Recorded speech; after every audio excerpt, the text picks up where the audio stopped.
ತಿಮ್ಮಾಪುರ ರಾಜೀನಾಮೆ ಯಾವಾಗ ಅಂತ ಸದನದಲ್ಲಿ ಮಲ್ಕೊಂಡು ಎದ್ದು ಹೋದರೂ ಕೂಡ ಅವ್ರು ರಾಜೀನಾಮೆ ಕೊಡಲಿಲ್ಲ. ಏನು ಸ್ಟ್ರಾಂಗ್ ಮನುಷ್ಯ, ಏನೈತೆ ನಾ ಕೊಡಲ್ಲ, ಎದಕ್ಕೆ ಕೊಡಬೇಕು ಅಂತ ಸಾಕ್ಷಿ ಏನೈತೆ ಅಂಥದ್ದು ಏನೂ ಇಲ್ಲ ಅಂಥೇಳಿ. ಬಟ್ ರಿಷಫಲ್ ಮಾಡಿದರೆ ಮೋಸ್ಟ್ಲಿ ತಿಮ್ಮಾಪುರ ಅವ್ರನ್ನೇ ಮೊದಲು ತೆಗಿತಾರೆ ಅನ್ನೋಂಥ ಸುದ್ದಿಗಳಿತ್ತು.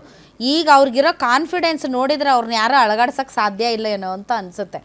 ಇವತ್ತು ಲಕ್ಷ್ಮೀನಾರಾಯಣ ಅವರೇ ಮುಖ್ಯಮಂತ್ರಿಗಳ ಜೊತೆ ಮಾತಾಡಿ ಹೊರಗಡೆ ಬಂದ ಮೇಲೆ ತಿಮ್ಮಾಪುರ ಅವ್ರದ್ದು ಕಾನ್ಫಿಡೆನ್ಸ್ ಭಾರಿ ಜಾಸ್ತಿ ಆಯ್ತು. ನೀವು ಡ್ರೈವ್ ಮಾಡ್ತಿದ್ದೀರಾ? ಇಲ್ಲ ಮೇಡಮ್, ನಿಲ್ಸ್ಕೊಂಡಿದ್ದೀವಿ.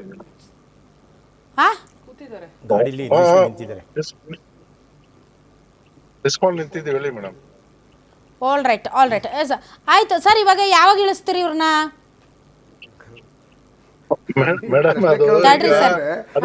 ಕೋಳಿ ಕುರಿಗಳನ್ನ ಕೆಳಗಡೆ ತಂದು ನನ್ನ ಪ್ರಶ್ನೆ ಅವ್ರಿಗೆ ಅರ್ಥ ಆಯ್ತು, ಜನರಿಗೆ ಅರ್ಥ ಆಯ್ತು. ಒಂದ್ ನಿಮಿಷ, ಅವ್ರ ಕೈಲಿ ಎಲ್ಲಾಗುತ್ತೆ ಯಾವಾಗ ಸಾಕ್ಷಿಗಳದೇ ಮಾತಾಡ್ತಾರೆ. ಯಾವಾಗ ಇಳಿಸ್ತೀರಿ ಅಂದ್ರೆ ಅವ್ರು ಇಳ್ಸಕ್ ಆಗಲ್ಲ ಅಂತ ತಗಡ ಸಾಕ್ಷಿ ಕೊಡೋದು ಯಾವಾಗ ಅಂತ ಕೇಳ್ತಿರೋದು ಅವ್ರ ಪ್ರಶ್ನೆ. ಹೇಳಿ ಸರ್, ಹೇಳ್ರಿ ಲಕ್ಷ್ಮೀನಾರಾಯಣ. ಕುಮಾರಸ್ವಾಮಿ ಜೋಬಲ್ಲಿ ಇಟ್ಕೊಂಡು ಪೆಂಡ್ರೈವ್ ತೋರಿಸ್ತಿದಾರಲ್ಲ, ಹಂಗೆ ಫೋರೆನ್ಸಿಕ್ ಹಾಕಿದ್ದಾರೆ. ಫೋರೆನ್ಸಿಕ್ ಆಗಿ ಅದು ರಿಪೋರ್ಟ್ ಬರಬೇಕು. ಅದನ್ನ ನೋಡ್ಕೊಂಡು ಅದು ಅದ್ರ ಮೇಲೆ ಏನ್ ಮಾಡ್ತಾರೋ ಅದನ್ನ ನೋಡ್ಕೊಂಡು ಮತ್ತೆ ಬೇರೆ ಸಾಕ್ಷ್ಯನ ಕೊಟ್ಟು ಅದನ್ನೊಂದು ಎಲ್ಲಾ ವ್ಯವಸ್ಥೆ ಮಾಡಿದೀವಿ ಮೇಡಮ್. ಯಾಕೆ ತಿಮ್ಮಾಪುರ ಟಾರ್ಗೆಟ್ ಮಾಡಿದ್ದೀರಿ ಮೇಡಮ್? ತಿಮ್ಮಾಪುರ ಅವ್ರು ಮಾಡಕ್ ಹೋಗಿಲ್ಲ ಮೇಡಮ್. ನಾನು ನನ್ನ ಮಗನಿಗೆ ನಾನು ರಿವರಿ ಮಾಡಕ್ ಹೋಗಿರೋದು. ಯಾರನ್ನು ಟಾರ್ಗೆಟ್ ಮಾಡಿ ಏನಕ್ಕೆ ಕೇಳಲಿ ಮೇಡಮ್? ಅವತ್ತು ಹೋಗಿ ಡ್ರಾಪ್ ಆಗೋ ದಿವಸ 2 ನಿಮಿಷದ ಮುಂದೆ DC ಮಾತಾಡಿದಾಗ ಆವಾಗಲೇ ಇವ್ರ ಹೆಸರು ತಗೊಂಡಿದ್ದು, ನಾವು ತಗೊಂಡಿದ್ದಲ್ಲ.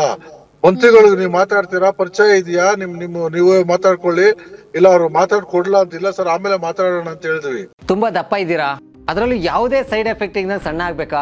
ಎಷ್ಟೋ ಜನ ಹೇಳ್ತಾ ಇದ್ರಿ ಸರ್, ನಾನು ಜಿಮ್ಗೆ ಹೋಗ್ತಾ ಇದ್ದೀನಿ ಆದ್ರೂ ಸಣ್ಣ ಆಗ್ತಾ ಇಲ್ಲ ಸರ್, ವರ್ಕೌಟ್ ಮಾಡ್ತಾ ಇದ್ದೀನಿ ಆದ್ರೂ ಸಣ್ಣ ಆಗ್ತಾ ಇಲ್ಲ ಅಂತ ಹೇಳ್ತಾ ಇದ್ರಲ್ಲ. 100% ಯಾವ ಜಿಮ್ಗೂ ಹೋಗ್ದಂಗೆ ವರ್ಕೌಟು ಮಾಡ್ದಂಗೆ ನೀವು ಸಣ್ಣ ಆಗ್ಬೋದು. ಪ್ರತಿದಿನ ಬೆಳಿಗ್ಗೆ ಸಂಜೆ 2 ಟೈಮ್ ನಮ್ಮ ಜೀನಿ ಸ್ಲಿಮ್ ನ ಯೂಸ್ ಮಾಡಿ ಯಾವುದೇ ಸೈಡ್ ಎಫೆಕ್ಟ್ ಇಲ್ದಂಗೆ ನೀವು ಸಣ್ಣ ಆಗ್ತೀರಾ. ಯಾಕೆಂದ್ರೆ ಜೀನಿ ಸ್ಲಿಮ್ ಒಂದು ಉತ್ತಮ ಆಹಾರ. ನಾನು ನನ್ನ ಮಗ ಅಲ್ಲಿ ಕುಂತ್ಕೊಂಡು ಕ್ಯಾಶ್ ಇಟ್ಕೊಂಡಿದೀವಿ, ಆಚೆ ವಿಟ್ನೆಸ್ ಇದಾರೆ, ಅಲ್ಲಿ ಆಚೆ ಲೋಕಾಯುಕ್ತರು ನಿಂತಿದ್ದಾರೆ, ಆಗ ಅವರು ಪ್ರಸ್ತಾಪ ಮಾಡ್ತಾರೆ. Let him speak. ಇದು ಭ್ರಷ್ಟಾಚಾರಕ್ಕೆ ಸಪೋರ್ಟ್ ಮಾಡೋದಲ್ಲ, ಹುಳಗಳನ್ನ ಕೆದಕ್ ತೆಗಿಯೋದು. ಹುಳಗಳು ಯಾವಾಗ, ಒಂದ್ ನಿಮಿಷ, ಹುಳಗಳು ಯಾವಾಗ ಹೊರಗಡೆ ಬರ್ತಾವಂತಂದ್ರ ಅವಕ್ಕೆ ಆಹಾರ ಕೊಟ್ಟಾಗ ಮಾತ್ರ, ಇಲ್ದಿದ್ರೆ ಹುಳಗಳು ಹೊರಗಡೆ ಬರಲ್ಲ. ಒಂದ್ ನಿಮಿಷ ತಡ್ಕೊಳ್ರಿ. ಅವಾಗ ಅಲ್ಲಿದ್ದಾಗ ಅವಾಗ ಮಾತಾಡಿದಾಗ ನಾನು ಅವಾಗ ಅಲ್ಲೇ ಕಟ್ ಮಾಡಿ ಅವಾಗ ಹೇಳ್ತಾರೆ ಎಷ್ಟು ಏನು ಅಂತ ಹೇಳಿದಾಗ ಅವರೇ ಪ್ರಸ್ತಾಪ ಮಾಡ್ತಾರೆ ಮೇಡಮ್.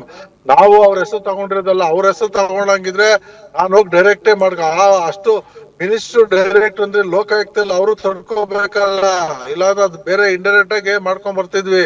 ಅದೇನ್ ದೊಡ್ಡ ವಿಷಯ ಅಲ್ಲ ನಮ್ಗೆ.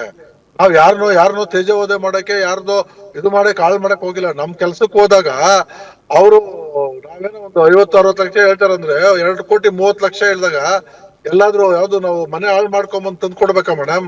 ಈಗ ಮಕ್ಕಳನ್ನ ಓದಿಸಿ ಅವ್ರಿಗೆಲ್ಲ ವಿದ್ಯಾಭ್ಯಾಸ ಮಾಡ್ಕೊಂಬಂದು ಕೆಲಸ ಕೊಡೋದಕ್ಕೂ ಯೋಗ್ಯತೆ ಇಲ್ಲ.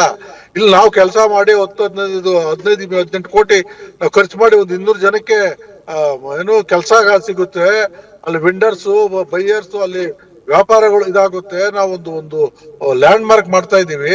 ಇವಾಗ ನಮ್ಗೆ ಮಕ್ಕಳಿಗೆ ಏನೋ ಒಂದು ಮಾಡ್ಬೇಕು ಅಂತೇಳಿ ಮಾಡ್ತಿದ್ವಿ. ಇಲ್ಲೇ ಕತ್ತಿಸ್ಬಿಟ್ರೆ ನೀವು ಬೇರೆಯವ್ರನ್ನೆಲ್ಲ ಕರ್ಕೊಂಡ್ಬಂದು ಜಿಂದಾಲ್ ಅವರು, ಅವರು ಇವರು ಫಾರಿನರ್ಸ್ಗೆಲ್ಲ ರೆಡ್ ಕಾರ್ಪೆಟ್ ಹಾಕಿ 0% ಇದು ಕೊಡ್ತೀರಾ, 1 ರೂಪಾಯಿಗೆ ಎಕರೆ ಕೊಡ್ತೀರಾ.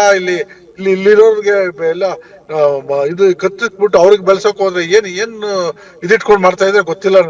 ಏನಾದ್ರು ಕೇಳ್ತೀರಾ ಸರ್?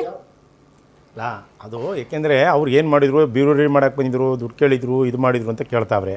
ಅವ್ರು ವೈಯಕ್ತಿಕವಾಗಿ ಏನು ಮಾಡಿದ್ರು ಅಂತ ಯಾರಿಗೆ, ಈಗ DC ತಗೊಂಡಿದ್ರು, ಇಲ್ಲ ಅವರು ಸೂಪರ್ಟೆಂಟ್ ತಗೊಂಡಿದ್ರು, ಇಲ್ಲ ಅವ್ರದ್ದು ಯಾವ ರೆಕಾರ್ಡ್ ಇದೆಯೋ ಅದು ನಮಗೆ. ಯಾಕೆಂದರೆ ಈಗ ತಿಮ್ಮಪ್ಪರ ಬಗ್ಗೆ ನಾನು ಮಾತಾಡೋದು, ಈಗ ಮೋದಿ ಬಗ್ಗೆ ದುಡ್ಡು ಇಸ್ಕೊಂಡಂಗೆ ಮೋದಿ ಇಸ್ಕೊತಾರ?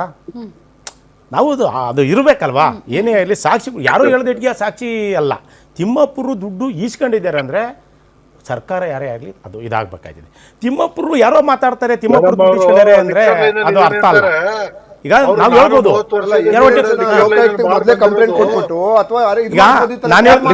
ನಾನು ಹೇಳ್ತಿರೋದು ಮಗ ದುಡ್ಡಿಸಿದಾರಾ,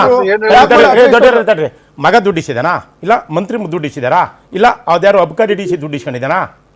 ಇಲ್ಲ ಯಾರು ಸೂಪರ್ ಇದ್ರ ಈ ನಾನು ಕೇವಲ ಹೇಳ್ತೇನೆ ಕ್ಯಾರೆಕ್ಟರ್ ಅಸಾಸಿನೇಷನ್ ಮಾಡಕ್ಕೋಸ್ಕರ ರಾಜಕೀಯವಾಗಿ ದುರುದ್ದೇಶದಿಂದ ಕೂಡಿರ್ತಕ್ಕಂಥ ಈ ಆರೋಪವನ್ನ ಇವ್ರು ಇನ್ಕೇಸ್ ಇವ್ರು ಹೇಳ್ತಾರೆ ದುಡ್ಡು ತಗೊಂಡೋಗಿದ್ದೀವಿ ಅಂತ. ಅಷ್ಟೊಂದು ದುಡ್ಡು ಎಲ್ಲಿ ವಿಡ್ರಾ ಮಾಡಿದ್ರು ನೀವು? ಆಯ್ತು, ಅಷ್ಟೊಂದು ದುಡ್ಡು ಎಲ್ಲಿ ಬಂತು?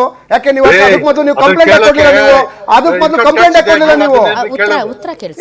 ಕಂಪ್ಲೇಂಟ್ ಹಾಕೊಡ್ಲಿಲ್ಲ? ನೀವು ಅದನ್ನ ಎಲ್ಲ ದುಡ್ಡು ತಂದ್ರು ಅಂದ್ರೆ ಅದನ್ನ ತೋರಿಸ್ತೀವಿ, ಇನ್ಕಮ್ ಟ್ಯಾಕ್ಸ್ ಕೇಳ್ತಾರೆ. ಅಲ್ಲ, ನೀವು ಅಷ್ಟೊಂದು ಹೆಂಗ್ ವಿಡ್ರಾ ಮಾಡಿದ್ರಿ? ನೀವು ಫಸ್ಟ್ ಆಫ್ ಆಲ್ ನೀವು ದುಡ್ಡನ್ನ ಹೆಂಗ್ ಆಯ್ತು ನೀವು ಕಂಪ್ಲೇಂಟ್ ಕೊಟ್ಟಿದ್ರ?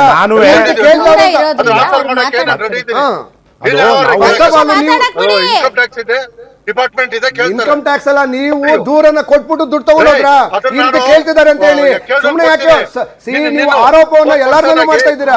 ಸಾಕ್ಷಿ ಕೊಡಿ. ಮಾತಾಡ್ಲಿ. ಕೊಡ್ಬೇಕಾ? ನೀನ್ ಯಾವ ದೊಡ್ಡ ನಾಯಕ ಅಂತ ನೀನ್ ಕೊಡ್ತೀನಿ ನಾನು.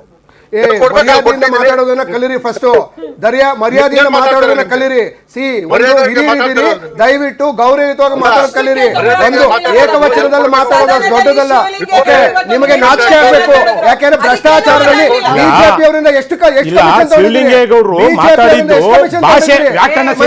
ಮಿನಿಸ್ಟರ್ ಕಂಪ್ಲೇಂಟ್ ಮಾಡೋದಕ್ಕೆ